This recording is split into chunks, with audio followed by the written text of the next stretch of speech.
Hello. Hello, hello. We I are guess live. we are We are live. now live. Yeah, a few I know minutes it's later just than we had intended, but that's all right. We're good. We're good. sorry about that. Yeah. And I was just looking at what it says here. It says talking about feeling. Talking about feeling. How do you feel this morning, Doug? I'm feeling good. Okay. Should we We start? should officially open the podcast for those that aren't with us on YouTube. Yes. So go ahead. You can start since I'm late. Well, hello, John. Good to see you. And how are you feeling today? I'm feeling a little late, but otherwise here. And I just, sometimes mess up my schedule a little bit, and that's what happened today.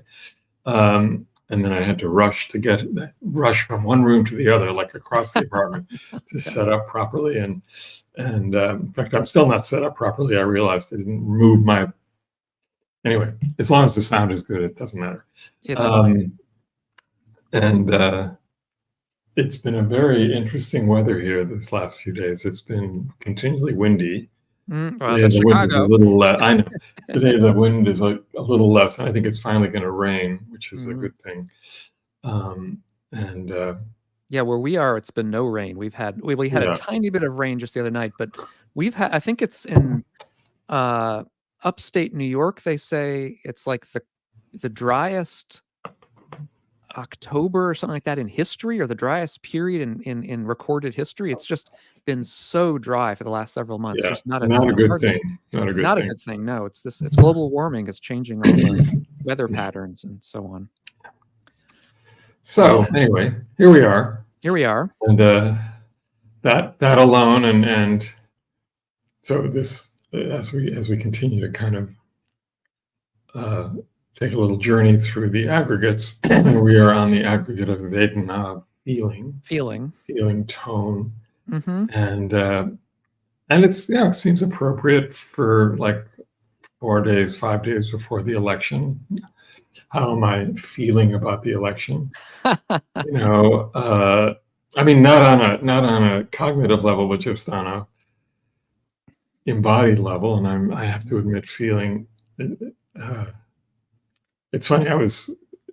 Patty was joking with me last night, because I would be doing these courses and day-longs on finding joy and uncertainty. And I have to admit, I am not finding any joy in the uncertainty of the moment. Join the club. I am just finding anxiety. Anxiety. Yeah, there's a level of anxiety that I don't remember experiencing in it on so many different levels in terms of the politics right now. And so that alone creates an interesting feeling tone. Yeah. Which is what Vedana is really about. It's not about emotional feelings as much as textual feelings. It's like how does this body feel? How what am I not wanting? How am I holding whatever is being felt in this body right now? And so we have a comment from New Zealand. Thank you. Finru Home Brewing says good morning from New Zealand. So home brewing coffee, home brewing beer. That's the question. Probably beer, but I'm just guessing. But thank you. Yeah, it's good to have people from around the world. New Zealand. Yeah. And although I don't think it's morning for you, but that's okay. That's right. That's right. So this is one of the aggregates of clinging to self. It's also, of course, one of the links of dependent origination, and it finds its way elsewhere.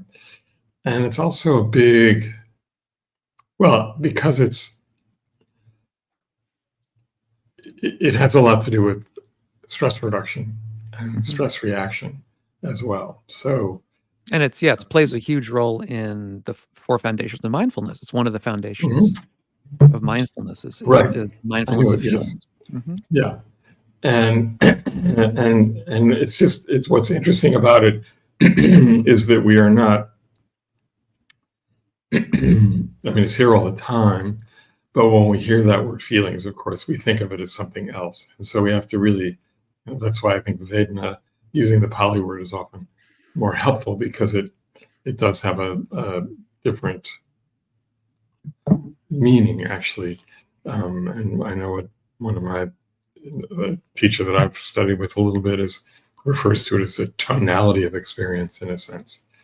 And if we think of tonality in music, how different sounds make us feel different ways, and for many people that are really have extremely good ears, different keys feel different ways, and some composers would write in a specific key if they were trying to emote a certain feeling. And all of that is really, really interesting, and it's exactly what we're talking about. It's like, what is the embodied experience of any phenomena? How does this body and how does this body respond to it? Is it something that the body loves and wants to hold on to, or is it something the body wants to push away and get rid of? Where does the thinking mind get in the way? And that's another aggregate, of course, but and how does it impact perception? And it's like these things are happening so quickly. And of course, the foundations of mindfulness allows us to maybe see it a little bit more spaciously, that we kind of actually hone in on it. Well, what is that actually, that's happening in that moment? What is actually being directly experienced in that moment? And then how do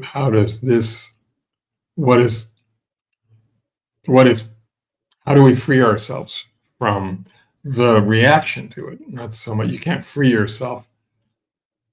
You can't be free. You're always going to feel something. So it's not about being free of that, but it's recognizing what it is and how quickly it creates something else. Yeah, and it's being able to see it as Vedana, as a feeling. Before we maybe heard about the second foundation of mindfulness, before we got involved in sort of this kind of dharma, these kinds of feelings of pleasant or painful, they sort of arise on their own, and we don't even think about them. Right. And it's just sort of part of life, is that some things we like and some things we hate, for want of a better term. Some things are pleasant and some things are disgusting, and I think one of the points of what the Buddha is trying to do is to say, wait a second, no, don't just go over that and sort of autopilot, but really attend to it, and attend to the fact that you are finding this thing pleasant and that you are finding this thing unpleasant, and bring that to mind and see how it works with your own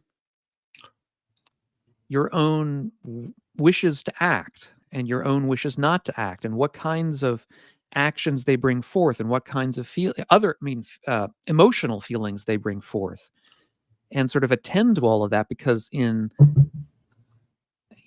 we're trying to get freedom, one of the things we're trying to get freedom from is this kind of autopilot, automatic reaction that comes out of pleasant to unpleasant feelings, that we just immediately go one way or another.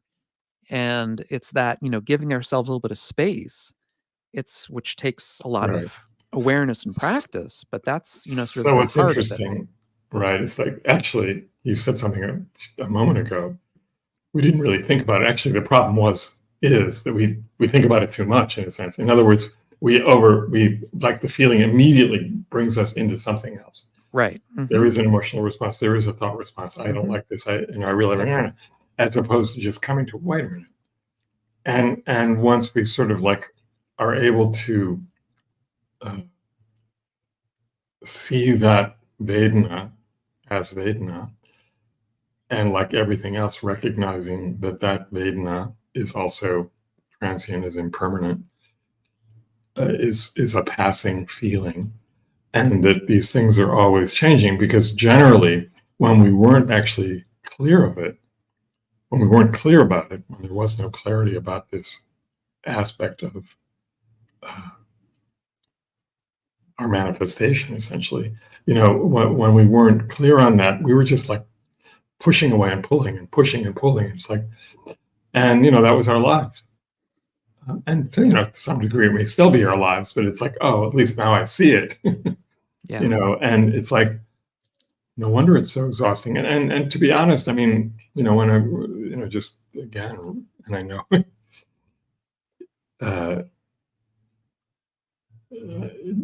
I can't remember where Sundered Psyche is based, but if you're in the US or not, but Right. what's in New Zealand,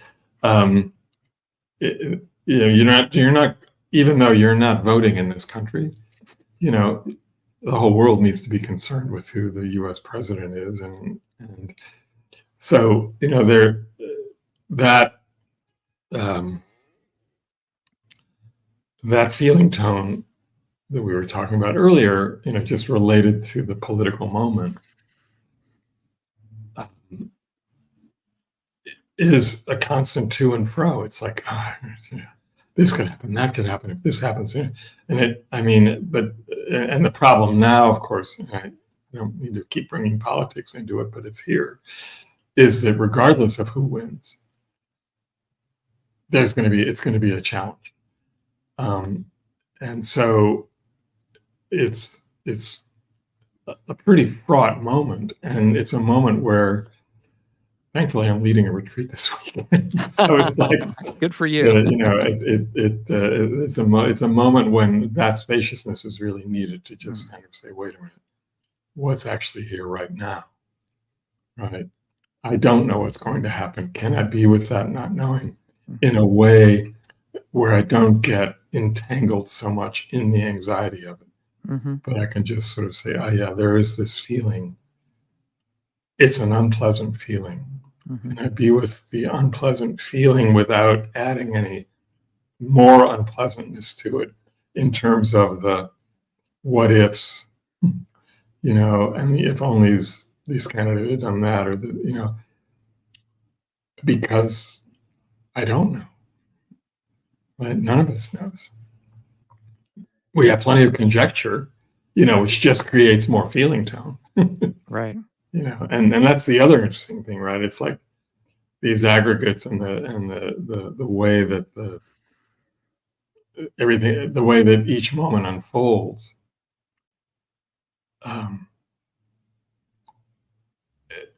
We can look at it. We can look at these aggregates separately, but they unfold so quickly that we have to sort of recognize that too. And it's like, okay. Well, and also another thing is, when we're talking about the feeling, the feelings around political or social issues, that gets us into sort of feelings about justice, feelings about ethics, which are particularly fraught because, I mean, even the Buddha believed that there were, correct things that we should be doing and incorrect things that we should not be doing. I think it may be a little bit easier for us to sort of see this a little bit more clearly, this issue with feelings, at least for me, when we sort of let's tone it down a bit and just talk, which maybe for some people won't be toning it down, but for me it would be and think about aesthetic feelings, which are a little bit less fraught than the ethical ones. Yeah. And I think of so many people around, at least in my limited experience, myself included, tend to find pleasure in creating a self around feelings, by which I mean, not only having certain things that we find pleasant and other things we find unpleasant, but identifying ourselves. I'm a I don't know. Well, or no, I was going to say like a modernist. I'm a. Yes. Okay. I'm a minimalist. I'm and somebody who doesn't like this, well, they're just wrong. And this is what I mean. I come from a family of critics, so or at least one of whom is the critic is the person in us saying, this is the way things should be, because, essentially what we're saying is, I like it. This is pleasant to me, so therefore it's good, with Right, capital right. G. And here's the reason. I'll give you a long essay about why, my way of seeing things is good, and the other guys, they're wrong. And this is one of the ways that I think we build a self around Vedana, around feelings, by constructing a self that likes certain things, that finds certain things pleasurable and other things unpleasant, and that divides the world up, therefore, into the people who are with me, who are the modernists or whatever, who are the the people who agree with my way of seeing things, and then the other people who don't. And that, of course, as the Buddha makes very clear, of course, we have fun with it and laugh, but that's fine. But oftentimes people don't, and then it creates arguments, disputes, disagreements, hatred. And we all know, if we know people in any of these industries, how enmity can be produced immediately. People don't talk to each other. People, become enemies because they have different Vedana, frankly, given the same phenomena. So, like, here's an example. Mm. So I went out to watch Game 5 of the World Series last night. Sorry, you guys, if you're not familiar with the World Series, and it's really not the World Series, but we call it the World Series. And it was between the LA Dodgers and the New York Yankees. Now, what you don't know is that the LA Dodgers used to be the Brooklyn Dodgers. That's true. And then they moved. I forget when that happened, but it pissed a lot of people in New York off and upset them. And so there were actually a lot of New Yorkers who were rooting for the LA Dodgers because they are old-time New Yorkers who were Dodgers fans a long time ago. And I was neutral. I don't really, even though I used to live down the street from Yankee Stadium or across the river, but I could see it. I was never a Yankees fan because of where I grew up and where I lived a good chunk of my life. And so I was never a Yankees fan, and I was really impressed with the Dodgers always. And so anyway, but I was still relatively neutral, and I was sitting in this bar last night, watching the game because we don't have a TV. And I'm in Chicago, which at the moment has really right in the middle. Anyway, I also like neither of their teams did particularly well, and so there was this back and it was like the Vedana of each pitch. Oh wow, that felt wow, man, that. And then the Dodgers won, and the Yankees just were playing pathetically in the field, and it was like they didn't deserve to win, and they won the whole shebang. The Dodgers won the whole shebang in 5 games, which is rare. And but the Vedana back and forth, the feeling to back and forth. But I was also going to get to the fact that, excuse me, we often set ourselves up, like when we go on retreats, or even if one is a Zen practitioner, or any meditation center is kind of created with an atmosphere of a particular way. Now, how does that create a pleasant Vedana? Because it's just interesting to think about how that fits in, and just the environment that we live in, and I think that's what, as much as what you were saying, it's like we create an environment that we like to live in that is pleasant for us. And when something goes wrong, when and when you're living with someone and they have a slightly different aesthetic, how does that impact you, and what is, and then where does that take the mind?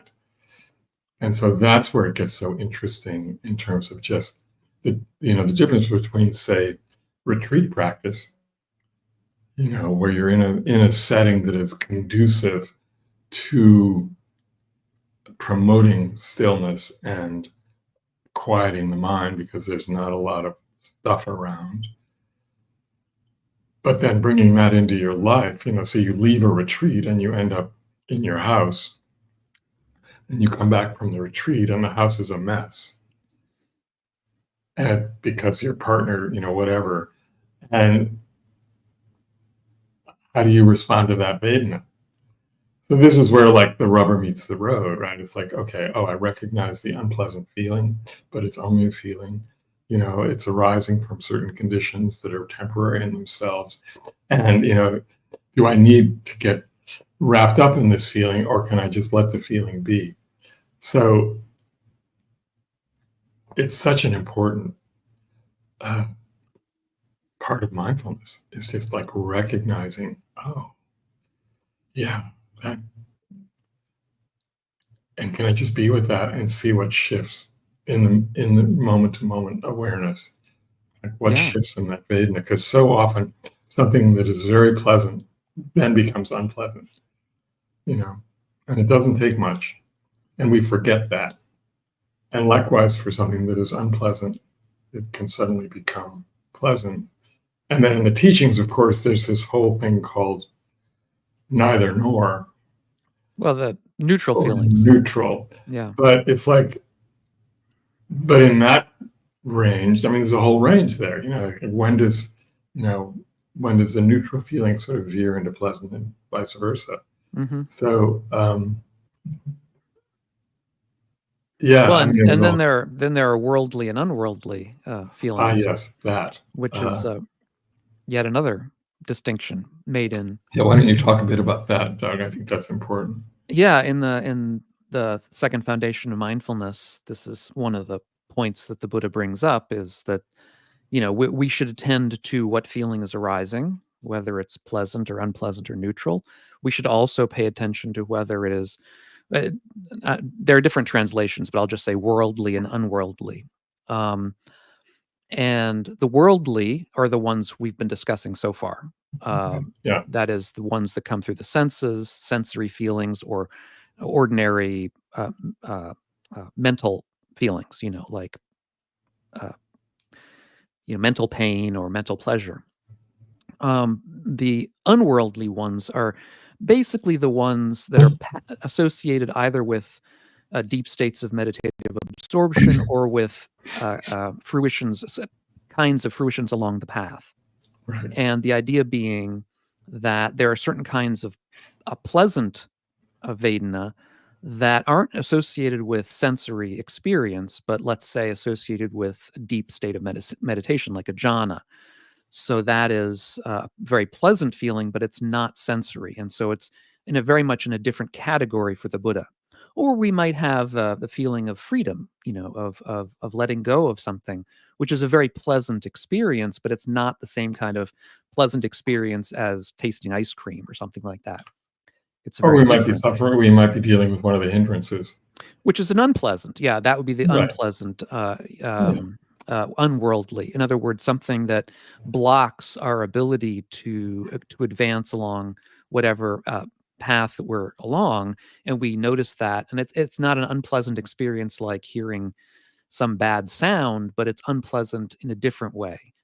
Or we may feel ourselves grasping around something, and instead of feeling freedom, we feel caged, by our own desires, and that can be an unpleasant, unworldly Vedana. And then there's the third one, which I just actually looked at one of Venerable Sujato's notes on, which is great. He talks about the unworldly neutral feeling, which always confused me. What is the unworldly neutral feeling? And he says that's the feeling associated with the fourth jhana, which, of course, okay, the fourth jhana is one that's supposed to be an experience of equanimity, which is beyond pleasant and unpleasant. Right. And so therefore, by definition, it's a neutral, but it's sort of a neutral that's sort of more pleasant than the pleasant in a certain sense. Right. So, but that's the idea here, is that we can have feelings that are not associated with senses, that are associated with some kind of fruition or advance or happiness along the path, that we should be aware of when they happen, because there's something to celebrate. And that's one of the things the Buddha is very clear about, that, we shouldn't, if we feel free because of the practice that we're doing, we shouldn't go over that and just sort of forget it and move on to the next thing, but really to tend to that and be happy about it and celebrate it in our own small way, because it's a good thing, and that's one of the ways that we can keep ourselves motivated, I think, along with our practice, is to say, to be aware of the nice things when they happen like that. And one could also see it as, especially if we are experiencing this during meditation, that it's in those moments of meditation when there is an unpleasant feeling arising, as we attend to it in meditation, that unpleasant feeling we notice will likely change. Or we notice it's in meditation that we're actually able to experience the unworldly nature of it, in the sense that we can notice how there can either be a clinging or a pushing away at first, and then as we kind of see that more clearly, that eases, and then we just are observing the nature of the Vedana as it does what Vedana does, which is, like everything else, it changes. Yeah. Yeah. We have a nice comment here. I'll just put it up on the screen from Sundered Psyche. He says, the reason I found Buddhism was through a need to control my anxiety, my feelings of fear and stresses, learning to recognize it, but not let it dictate my reactions to events in my life. Exactly. And I think that's what a lot of us, and to a certain extent, I would say, I would put myself in that same category, got a lot of us into Buddhism, is this noticing we could say negative Vedana, the anxiety. This is one kind of painful Vedana, of painful feeling, is anxiety, feelings of fear, stress. Dukkha is one way some people translate dukkha is stress. That's how Thanissaro translates it. So and how do we hold that normal aspect of life without letting it dictate our reactions in ways that are negative to ourselves and to people around us, which is how we ordinarily tend to. Yeah, and also, just putting it in more even physiological terms, we have an evolutionary development that when something potentially unpleasant is on the horizon, we react to it. Yeah. And we're always kind of on guard for it. And we do have this negativity bias, which is kind of just looking all the time until we start to recognize that it's just a negativity bias. It's evolutionary. And, once we start to sort of see that more clearly, it gives us the opportunity to change those reactions into a more appropriate and skillful response. And so we talk about, the stress reaction mode and the stress response mode, and it's only through mindfulness, not only through mindfulness, but that's a more direct way.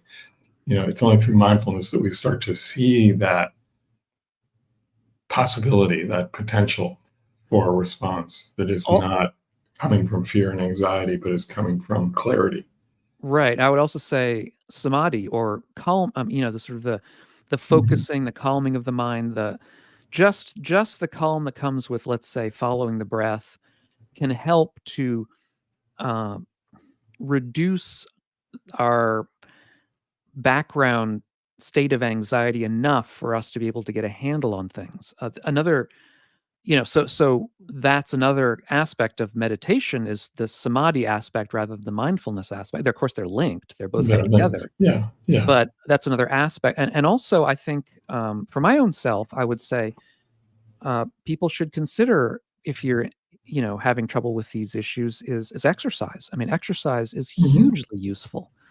Just to give the body some outlet to burn calories can help to calm our central nervous system a little bit, enough that with these various practices can help, again, reduce that state of anxiety, that state of stress, enough so that we can get a little bit of a handle on it. Because when it's really bubbling hard, it's hard to, the mind is going too fast for us to really get a handle on things. Yeah.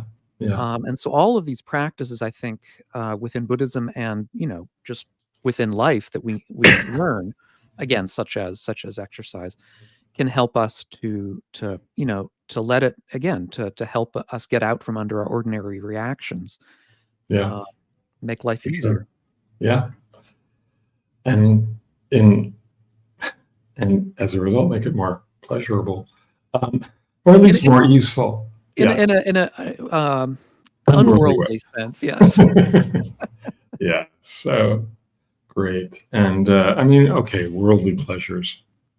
We have Coffee. one. He has, yes, the coffee, a cup of coffee, yes.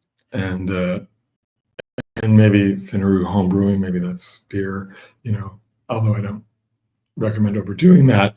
Although there's some great non-alcoholic beer now. I don't know if there is in New Zealand, but there have been really some good ones here. But coffee is another matter, and we survive. We don't survive on coffee, but our show is supported in many ways by those who are able to buy us a cup of coffee. Yeah, or become a member of coffee buying membership, if you would like. Yeah, and I think what we really need is a coffee sponsor. We have to start looking into that, and then yeah, and so you can go to our website, diggingthedharma.com, and support the show in that way. And I know some of you already do, and we appreciate it very much. So, and leave comments, please. Yeah. Those are also helpful. We have our YouTube audience is growing, which is great, and so is our podcast audience. So, and if anyone wants to listen to the show as we're recording it live, we do live streams. So come on over on YouTube. Yeah. We shift the time every now and then, but you just have to play with that. You just have to be open to change. Yes. And great. So good to be with you, Doug. And thank you all for joining us, and keep digging the Dharma. All right. Take care. Bye-bye.